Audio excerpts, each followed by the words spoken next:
As I said a few months ago in my top 10 best horror movies of all time video, I said that Chucky the Killer Doll gave me a lot of nightmares as a kid. It is definitely true, but it's when I finally watched a Chucky movie that it stopped. I'd known about Chucky from this TV show on Sky One called Ultimate Superheroes, Vixen and Villains.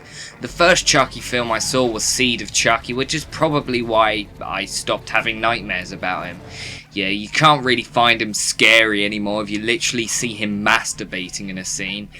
But I eventually watched the original Child's Play and was actually pretty scared by it. Not just by Chucky, but by everything else as well. The tension, the atmosphere, and just the creepy presence that Chucky has all just scared me. I fell in love with it and it made me realise that Seed of Chucky was really quite bad, but we'll get to that later on. The original Child's Play was about Andy, who wants a good guy doll for his birthday. His birthday comes and goes and he doesn't get a good guy doll at all, but afterwards his mother finds a guy selling one at a cheap price in the alleyway. She buys the doll and gives it to Andy, but strange things start to happen. People start dying and Andy blames the doll, who apparently speaks to him. Of course, we know that the doll is actually possessed with the soul of Charles Lee Ray, who we see use voodoo magic to transfer his soul into the doll during the first scene. I think the film would have been better if they left it a mystery until halfway through the film, so you are kept wondering whether it's actually the doll or just Andy going crazy. It could have been similar to the Twilight Zone episode called Living Doll. Brad Dourif is great as always. He really becomes the doll, and a lot of the time you don't doubt that the doll isn't real.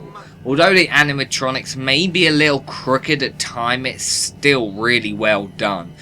All the other actors, especially Alex Vincent, who plays Andy, are really good as well. You don't doubt for a second that they are actually scared of this doll.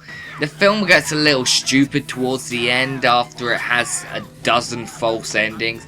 I mean, there's almost more endings than in Lord of the Rings Return of the King. Child's Play has always been one of those horror series that most horror fans hold near and dear to their heart. I consider it to be one of the great horror franchises, which include Nightmare on Elm Street, Halloween and Friday the 13th. The sequels got dumber and dumber as they went along, but that doesn't stop the original from being a classic 80s slasher flick. Child's Play is a fantastic film and one of my favourite horror films of all time. I give it an A++.